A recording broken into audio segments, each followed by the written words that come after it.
స్నేహితులారా, ఈ సమయాన్ని బట్టి దేవునికి వందనాలు తెలియజేస్తూ ఉన్నాను. ప్రేమపూర్వకముగా మిమ్మల్ని అందరినీ వాక్య ధ్యానంలోనికి ఆహ్వానిస్తూ ఉన్నాను. ఈ ఆదివారాన్ని మనం యూత్ సండేగా జరిగించుకొనుచు ఉన్నాను గనుక యవనస్తులందరినీ క్రీస్తు నామమున అభినందించుచు వారి ఉన్నతమైనటువంటి బలము, శక్తి, సామర్థ్యములు ప్రభు పరిచర్యలో వాడబడి ప్రభు నామఘనత కొరకు యవన సమాజములన్నీ ఆయన నామమున వర్ధిల్లాలని, ఒక ఉన్నతమైన సమాజ స్థాపనలో వారు భాగస్థులుగా ఉండాలని ప్రార్థన చేస్తూ ఉన్నాను. ఈ యూత్ సండే కొరకు మనకు ఇవ్వబడిన అంశము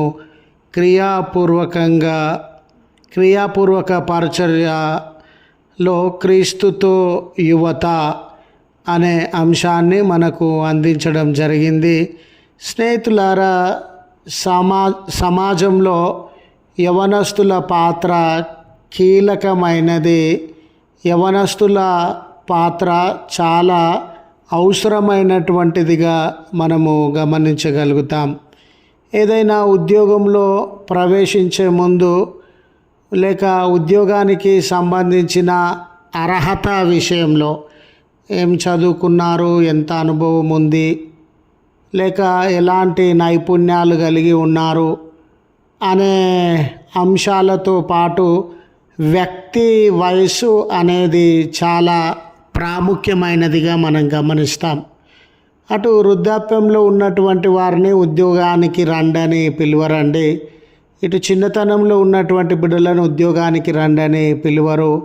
యవ్వన కాలంలో ఉన్నటువంటి బిడ్డలనే ఉద్యోగానికి రావాలనే పిలుపును అందించేటటువంటి వారుగా ఉంటారు. ఆ యవ్వనస్తులలో ఉన్నటువంటి చురుకుదనము, చలాకితనము, శక్తి, సామర్థ్యములు ఆ ఉద్యోగ జీవితానికి అమూల్యమైనటువంటిదని వారు భావించేటటువంటి వారుగా ఉంటారు. ఇలాంటి తరుణంలో భారతదేశం కానివ్వండి, యావత్ ప్రపంచము, సమాజం కానివ్వండి, ఒక అడుగు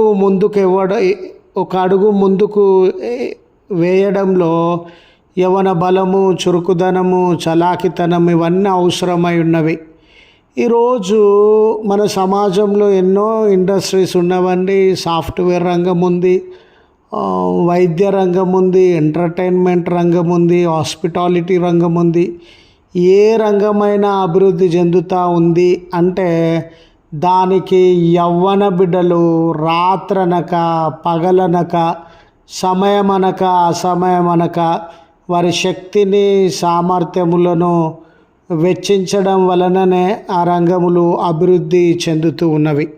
అంత మాత్రమే కాదు, దేశ భద్రత విషయంలో వారి ప్రాణాలను తెగించి యవన బిడ్డలు మిలిటరీ వ్యవస్థలో కీలకమైన పాత్రను పోషించేటటువంటి వారుగా ఉన్నారు. ఇలా దేశము ప్రపంచవ్యాప్తంగా ఆయా రంగాలకు యవన బిడ్డలు వారి యొక్క సమయాన్ని ఇస్తూ ఉన్నారు. వారి యొక్క ఆలోచనలను, తలాంతులను, వారి యొక్క ధైర్య సాహసములను అందించి ఆ రంగములు ముందుకు సాగడానికి తమ వంతు పాత్ర పోషించేటటువంటి వారుగా ఉన్నారు. అలాంటి యవ్వన బిడ్డలు స్నేహితులారా, మరి దైవికమైనటువంటి పరిచర్య విషయంలో ఎటువంటి పాత్రను పోషిస్తూ ఉన్నారు అనేది కూడా చాలా కీలకమైనది.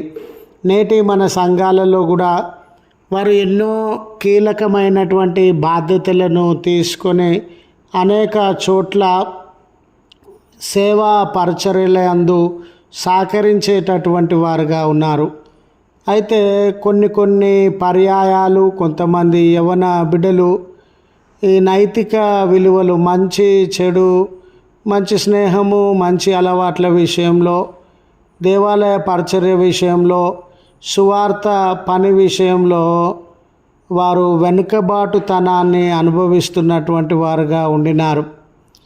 ఇలాంటి తరుణంలో దేవుడు వారికి ఇచ్చినటువంటి పిలుపును మనము విలాప వాక్యములు 3వ అధ్యాయము 27వ వచనాన్ని గమనించినప్పుడు, యవ్వన కాలం మందు కాడి మోయుట నరునికి మేలు. ఈ యవ్వన బలం అనేది దేవుని పరిచర్య కొరకు, యవ్వన బలం అనేది మంచి కొరకు, యవ్వన బలం అనేది సమాజ నూతన సమాజ స్థాపన కొరకు ఉండాలి అనే ఆలోచనను మనము గమనించేటటువంటి వారంగా ఉండినాం. నేటి కాలంలో కొంతమంది యవ్వన బిడ్డల జీవితాలను గమనించినట్లయితే శ్రమల మధ్య వారు ఉండినారు, కష్టముల మధ్య వారు ఉండినారు, లేమితో జీవిస్తున్నారు. పై చదువులు చదివే అవకాశం అందరికీ దొరకడం లేదండి. ఉద్యోగాలు కూడా అందరికీ దొరకడం లేదండి. ఈ చర్చ్కి మన కాంగ్రిగేషన్లో చర్చిలలో కూడా ఎప్పుడు పెద్దవారే, ఇంకా వయసు పైబడినా కూడా మేమే ఈ పరిచర్యలందు, ఈ అవకాశంలందు అందిపుచ్చుకోవాలని ఆలోచన చేస్తూ ఉన్నారు. కానీ యవ్వన బిడ్డలను సరి అయిన రీతిగా పోషించడము, ప్రోత్సహించడం లేదు. అదే రీతిగా యవ్వన బిడ్డలు ఈ అలవాట్ల మధ్య, ఈ ఆలోచనల మధ్య, పోటీ జీవితాల మధ్య అవకాశాలు కొరబడినటువంటి వేళ విపరీతమైన ఒత్తిడిని అనుభవిస్తూ ఉన్నారు, పేదరికంలో ఉండినారు. ఇలాంటి తరుణంలో మీరు చూడండి, యవ్వన బిడ్డలు మరి దేవుని సేవలో పాలిభాగస్తులు కావాలి అనే పిలుపు మనకు అందించబడతా ఉంది. మరి కొంతమంది యవ్వనస్తుల జీవితము బంధకాల మధ్య, సాతాను చెర మధ్య నలిగిపోయిన సందర్భాలను మనం గుర్తు చేసుకోవచ్చు. మద్యానికి లేక పొగాకుకి బానిసలైనటువంటి వారు బైక్ రైడింగ్ కానివ్వండి, ఇంటర్నెట్ గేమ్స్ కానివ్వండి, ఆన్లైన్ గేమ్స్లో లక్షలు కోట్లు నష్టపోయిన యవ్వన బిడ్డలు ఉన్నారు. వీడియో గేమ్స్కి, సెల్ ఫోన్కి, సోషల్ మీడియాకి బానిసలుగా బ్రతుకుతున్నటువంటి బిడ్డలు ఉన్నారు. ఇమ్మెచ్యూర్ లవ్ అఫైర్స్ కానివ్వండి, ఎక్స్ట్రా మ్యారిటల్ రిలేషన్షిప్ కానివ్వండి, ఇలాంటివన్నీ యవ్వన బిడ్డలకు పెను సవాళ్ళు. మత్తు, డ్రగ్స్, చైన్ స్నాచింగ్ ఇలాంటివెన్నో కూడా వాళ్ళకి సవాలుగా పరిణమించుచు ఉన్నటువంటి వేళ మీరు చూడండి, దేవుని వాక్యమే వారికి వెలుగని, దేవుని వాక్యమే వారికి మార్గమని, దేవుని వాక్యమే వారికి భవిష్యత్తును ఇవ్వగలదు అన్న పిలుపు లేఖనములలో మనము గమనించగలుగుతాం. ఇలాంటి తరుణంలో క్రియలతో కూడిన నమ్మకత్వాన్ని వారు దేవుని ఎడల కనబరచాలని, ఊరికే దేవుణ్ణి విశ్వసిస్తూ ఉన్నాం, లేదా క్రైస్తవ కుటుంబంలో జన్మించినాం, మేము దేవాలయానికి వెళ్ళేటటువంటి వారంగా ఉన్నాం, మా తాత ముత్తాతలు క్రైస్తవులుగా ఉండినారని చెప్పుకోవడం కాదండి.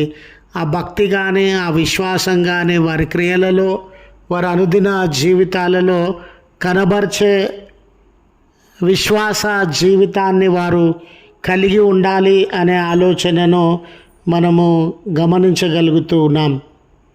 క్రియలతో కూడిన నమ్మకత్వము ఈ దానియేలు గారి జీవితంలో మనం గమనించగలుగుతాం. దానియేలు మొదటి అధ్యాయం 17 వచనాలు. మన చుట్టూ ఉన్న పరిస్థితులు రోజు రోజుకు మారిపోతుంటాయండి. సూపర్ మార్కెట్కి వెళ్ళి చూస్తే 90% వస్తువులు 10-20 సంవత్సరాల క్రితము మనం చూడలేదు. మీరు చూడండి, 10-20 ఏళ్ళ క్రితము ఇప్పుడు సూపర్ మార్కెట్లో ఏ వస్తువులు ఉన్నాయో అవి మనం చూసి ఉండలేదు. గ్రాండ్ పేరెంట్స్ కానివ్వండి, వాళ్ళ జీవితాలలో వాడనటువంటి ఎన్నో వస్తువులను మనము వాడుతున్నటువంటి వారంగా ఉన్నాం. అంటే ఇది కాలంతో పాటు సమాజంలో, పరిసరాలలో, చుట్టూ ఉన్న పరిస్థితులలో కలిగే పెను మార్పులను మనము గుర్తించవచ్చు. ఇలా దానియేలు తన దేశం నుండి పరాయి దేశంలోనికి బానిసలాగా వెళ్ళాడు. అతడు వెళ్ళడం వలన తన జీవితంలో, పరిసరాలలో, పరిస్థితులలో ఎన్నో మార్పులను తాను ఎదుర్కోవాల్సి వచ్చింది. ప్రదేశం మారింది, భాష మారింది, కల్చర్ మారింది, సంబంధ బాంధవ్యములు మారిపోయినవి, మత సంబంధమైన విషయాలు, విశ్వాస సంబంధమైన విషయాలు, ఆరాధన సంబంధమైన విషయాలు మార్పును అతడు చూడాల్సి వచ్చింది. వీటన్నిటిలో మార్పండి. అంటే తను ఈ ఇశ్రాయేలీయులలో జీవించినప్పుడు లేనటువంటి పరిస్థితులు, తాను దూరదేశంలో బబులోను రాజ్యంలో వీటన్నిటినీ చూడాల్సి వచ్చింది. బబులోను రాజ్యంలో తాను ఉండగా ఆరాధన కానీ లేఖనాలు కానీ లేనటువంటి సందర్భం, దేవుని బోధలు బోధించలేనటువంటి సందర్భం, అతన్ని విశ్వాస జీవితాన్ని ఎవరు గైడ్ చేయలేనటువంటి సందర్భం. ఇలాంటి మార్పులు అతని జీవితంలో చోటు చేసుకున్నవి. అంత మాత్రమే కాదండి, అతని పేరు కూడా మార్చబడింది. దానియేల్ అంటే గాడ్ ఈజ్ మై జడ్జ్. మరి అతని పేరు బెల్తెషాజర్గా మార్చబడింది కదండి. దాని యొక్క అర్థము ట్రెజరీ. అతనికి స్నేహితులు కూడా ఉండినట్లు మనం తనతో ఉన్న స్నేహితులు అనన్య కానివ్వండి, శద్రక్ కానివ్వండి, మీషాయేల్ కానివ్వండి, వీళ్ళందరి పేర్లు, వాళ్ళ ఐడెంటిటీ కూడా చేంజ్ అయిందండి. ఇలాంటి పరిస్థితుల మధ్య దేవునికి ఆమోదయోగ్యము కానీ దేవునికి ఇష్టం లేనటువంటి, నచ్చనటువంటి పరిస్థితుల మధ్య వాళ్ళు బ్రతకాల్సి వచ్చింది. ఆనాటి బబులోను దేశానికి సంబంధించిన వారి దేవతల ముందు ఉంచబడిన ఆహారాన్ని, మత్తు పానీయములను ఈ చిన్న బిడ్డలకు అందించాలనే విధానాన్ని అవలంబించుచు ఉన్నారు.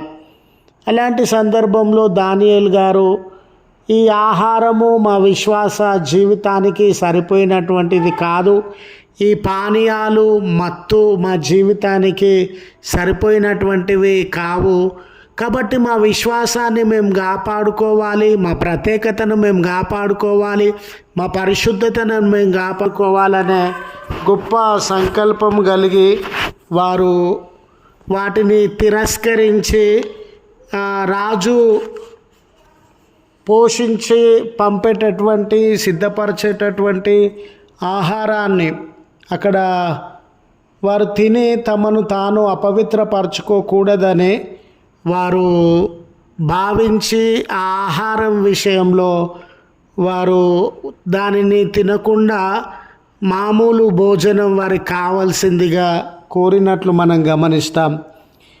మనం చూడండి, ఏం తినాలి, ఏం తినకూడదు, రక్తంతో నిండిన ఆహారము, బలులకు సంబంధించిన ఆహారము, ద్రాక్షరసము, ఇవన్నీ కూడా ఇశ్రాయేలీయుల యొక్క విశ్వాస జీవితానికి నిషిద్ధం కనుక నిషిద్ధమైన వాటిని తినకూడదు.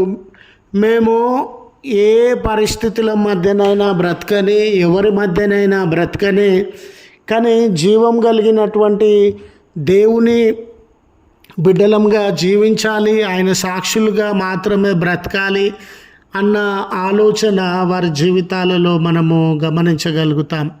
ఇక్కడ పేరుకు మేము విశ్వాసులమని వారు చెప్పుకోవడం లేదు, కానీ వారి క్రియలలో వారి విశ్వాసం, వారి క్రియలలో వారి పరిశుద్ధత, వారి క్రియలలో ఆ సిద్ధపాటును మనము గమనించేటటువంటి వారంగా ఉన్నాం.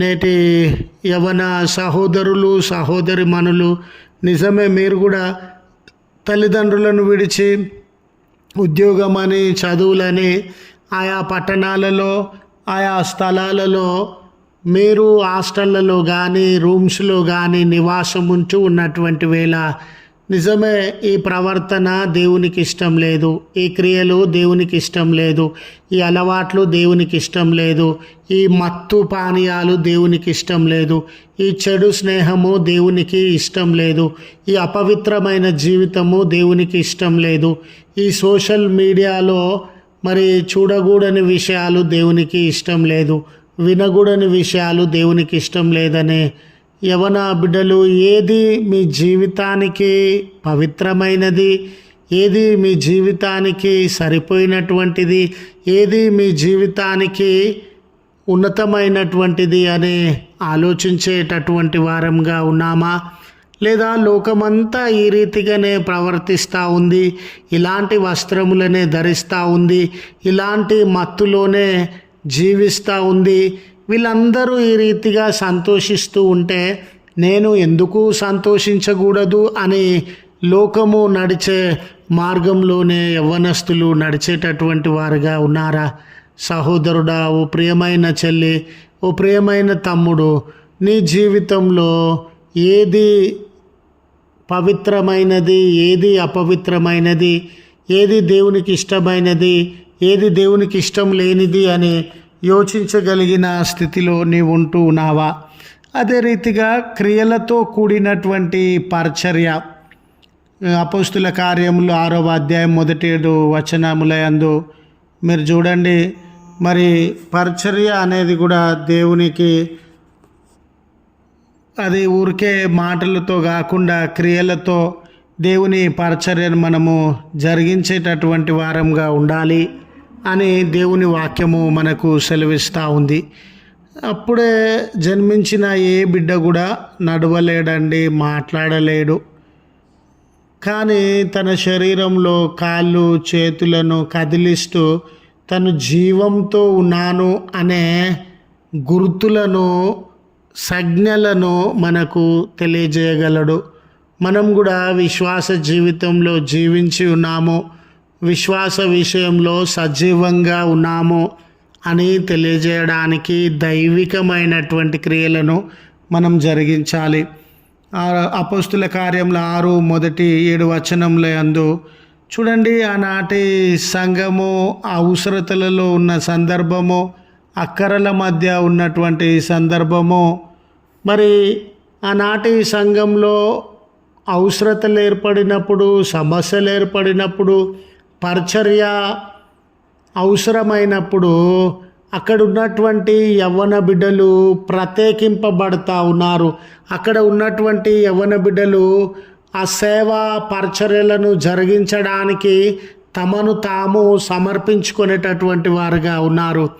ఈరోజు మన తమ్ముళ్ళు ఎంతోమంది, మన చెల్లెళ్ళు ఎంతోమంది ఆ గ్రామంలో దేవాలయం ఉండినా, ఆ గ్రామంలో సంఘం ఉండినా, ఆ పట్టణంలో దేవాలయం ఉండినా, ఆ పట్టణంలో సంఘం ఉండినా, ఈ సంఘంలో ఎలాంటి పరిచర్యలు ఉన్నవి, ఎలాంటి పరిచర్యలలో నేను పాలు పంపులు పొందాలి, ఏ రకంగా దేవుని సువార్త సేవలో నేను పాలి భాగస్థుడనుగా జీవించాలి అని అర్థం చేసుకోలేనటువంటి వారుగా ఉన్నారు.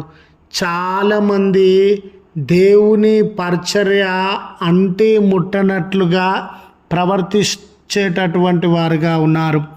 ఈ 7 యవ్వనస్తుల గొప్పతనం గురించి ఈ 3వ వచనంలో రాయబడి ఉందండి. వారు జ్ఞానవంతులని, ఉన్నత విద్యను అభ్యసించినటువంటి వారని. అయితే మరి మిక్కిలిగా వీరు పరిశుద్ధాత్మతో నింపబడినటువంటి వారని.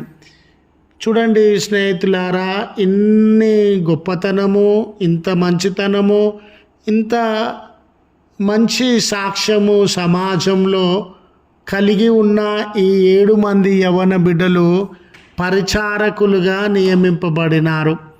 అంటే సంఘ పరిచర్యలను అందించడానికి పరిచారకుడు అనే మాట హోటల్లో బేరర్, మనం ఆహారం ఆర్డర్ ఇస్తాం కదండి హోటల్కి వెళ్ళినప్పుడు, ఆ బేరర్కి వాడబడింది. ఒక సర్వీస్ అందించేటటువంటి వ్యక్తి, నమ్మకంగా పనులను జరిగించేటటువంటి వ్యక్తులుగా వీరు నియమింపబడినట్లు మనము గమనిస్తాం.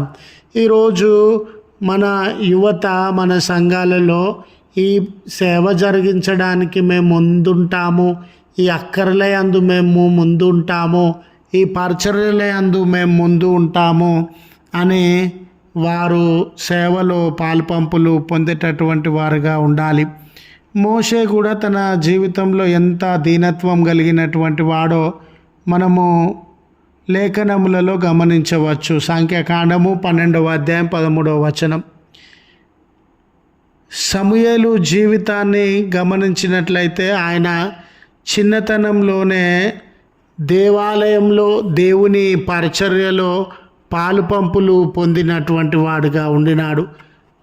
సమూయేలు తన జీవిత కాలమంతా ప్రభు సన్నిధానంలోనే గడుపుచు ఆయన సేవా పరిచర్యలలో తన వంతు పాత్రను పోషించినటువంటి వాడుగా, తన వంతు సహాయాన్ని అందించినటువంటి వాడుగా ఉన్నాడు.